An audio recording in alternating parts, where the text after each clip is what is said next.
Assalamualaikum warahmatullahi wabarakatuh. Perkenalkan, nama saya Johan Joker, MBM 1813637. Di sini, saya sebagai pemateri keempat akan menjelaskan landasan sosiologis dalam pengembangan kurikulum.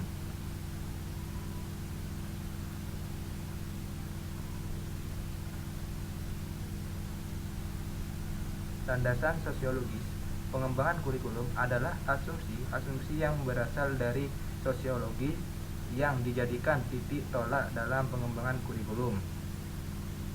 Pengembang kurikulum harus mengacu pada landasan sosiologis dikarenakan anak-anak yang berasal dari masyarakat mendapatkan pendidikan baik formal, informal maupun non formal dalam lingkungan masyarakat.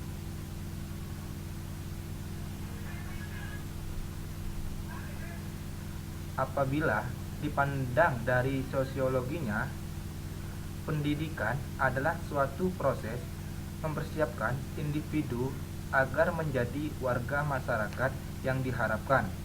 Pendidikan adalah proses sosialisasi dan berdasarkan pandangan antropologi, pendidikan adalah ekskulturasi atau pembudayaan.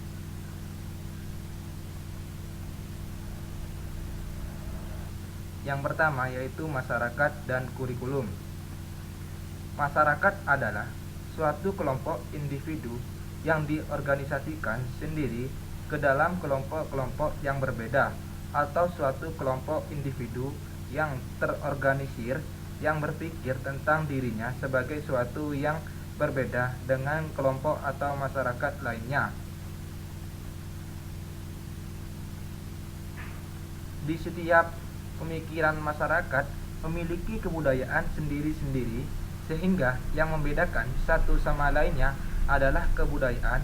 Hal ini mempunyai implikasi bahwa apa yang terjadi, keyakinan pemikiran seseorang dan reaksi seseorang terhadap lingkungannya sangat tergantung kepada kebudayaan di mana ia hidup. Menurut Daud Yusuf, terdapat 3 sumber nilai yang ada dalam masyarakat untuk dikembangkan melalui proses pendidikan. Yang pertama, logika. Logika adalah aspek pengetahuan dan penalaran. Yang kedua, estetika yang berkaitan dengan aspek emosi atau perasaan. Dan yang ketiga, etika yang berkaitan dengan aspek nilai. Ilmu pengetahuan dan kebudayaan adalah nilai-nilai yang bersumber pada logika atau pemikiran. Penerapan teori, prinsip, hukum dan konsep-konsep yang terdapat dalam semua ilmu pengetahuan yang ada dalam kurikulum harus disesuaikan dengan kondisi sosial budaya masyarakat setempat, sehingga hasil belajar yang dicapai oleh siswa lebih bermakna dan hidup dalam hidupnya. Di sini ada Calhoun, Leaks, dan Keller 1997 memaparkan tujuan fungsi sosial pendidikan, yaitu yang pertama, mengajar keterampilan. Yang kedua, mentransmisikan budaya. Yang ketiga, mendorong adaptasi lingkungan.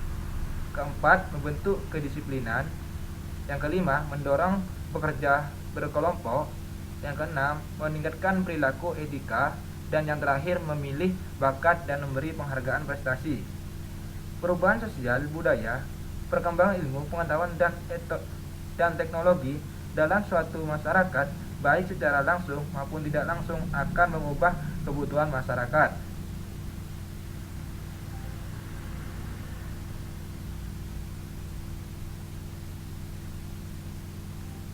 Yang kedua, yaitu kebudayaan dan kurikulum.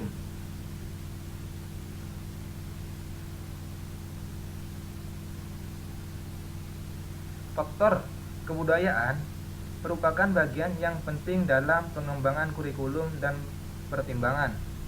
Yang pertama, individu lahir tidak berbudaya, baik dalam hal kebiasaan, cita-cita, sikap, pengetahuan, keterampilan, dan sebagainya.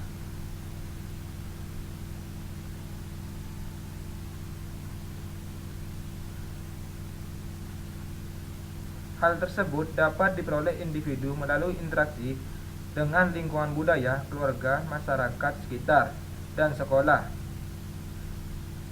Maka sekolah atau lembaga pendidikan mempunyai tugas khusus untuk memberikan pengalaman kepada para peserta didik dengan salah satu alat yang disebut kurikulum. Yang kedua, yaitu kurikulum pada dasarnya harus mengakomodasi aspek sosial dan budaya.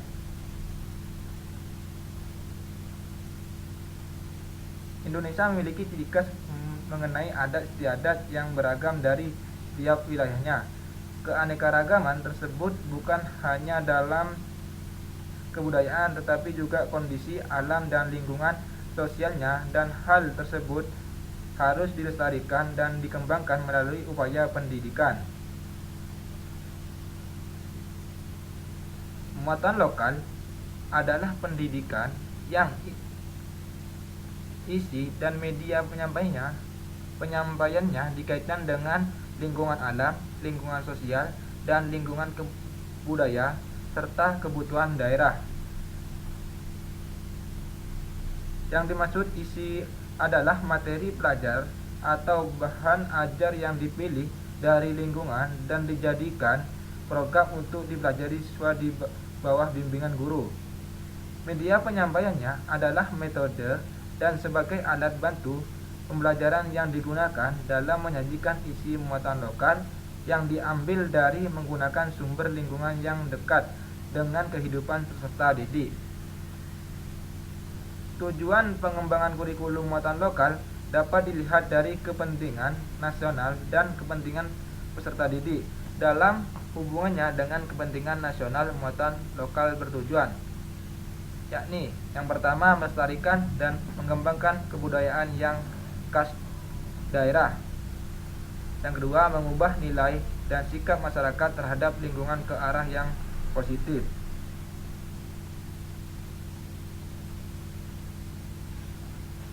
Jika dilihat dari sudut kepentingan peserta didik, pengembangan kurikulum muatan lokal bertujuan yang pertama, meningkatkan pemahaman peserta didik terhadap lingkungannya, lingkungan alam, sosial, dan budaya. Yang kedua, mengakrabkan peserta didik dengan lingkungannya sehingga mereka tidak asing dengan lingkungannya. Yang ketiga, menerapkan pengetahuan dan keterampilan yang dipelajari untuk memecahkan masalah yang ditemukan di lingkungan sekitarnya. Mungkin demikian materi yang saya bisa sampaikan. Saya mohon maaf jika ada salah kata. Terima kasih atas perhatiannya, dan dilanjut ke pemateri selanjutnya. Wassalamualaikum warahmatullahi wabarakatuh.